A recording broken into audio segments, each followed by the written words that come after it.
Hello guys, ഇന്ന് നമുക്കൊരു തമിഴ്നാടൻ കല്യാണ വിശേഷങ്ങൾ കണ്ടാലോ. നമുക്ക് എവിടെ പോയാലും ഫസ്റ്റ് പ്രയോറിറ്റി എപ്പോഴും ഫുഡായിരിക്കുമല്ലോ. അപ്പം ഫുഡിൽ നിന്ന് തന്നെ ആദ്യം തുടങ്ങാം. ഇവിടെ നമ്മളെ നാട്ടിലെ പോലെ അല്ല, രാവിലത്തെ ആഹാരവും കല്യാണ മണ്ഡപത്തിൽ തന്നെ അറേഞ്ച് ചെയ്തിട്ടുണ്ടാവും. ഇത് സൂപ്പർ സാധനം, ഇത് നല്ല ടേസ്റ്റ് ഉണ്ടല്ലേ.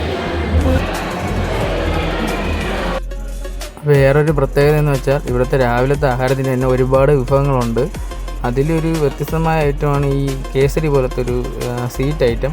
അത് നല്ല രസമായിരുന്നു, അത് നല്ല ടേസ്റ്റ് ഉണ്ടായിരുന്നു.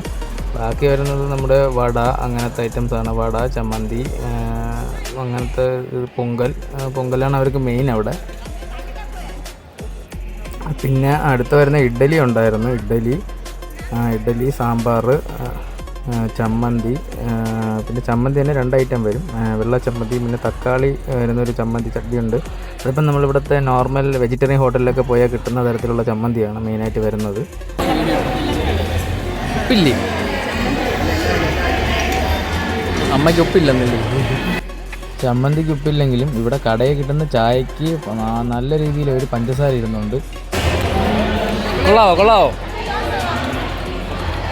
ആദ്യം ഇഷ്ടപ്പെട്ട് ഏതൊക്കെ ഇഷ്ടപ്പെട്ട? ഏതിഷ്ടപ്പെട്ട്?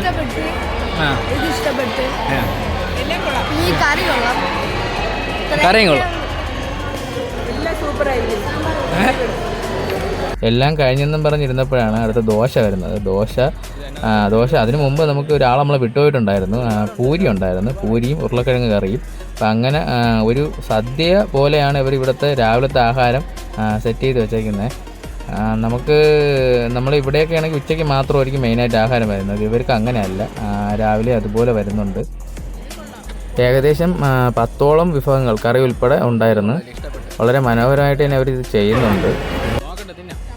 അടുത്തത് ഇവിടുത്തെ സദ്യയാണ്, അത് അടുത്ത വീഡിയോയിൽ കാണാം. Okay, by.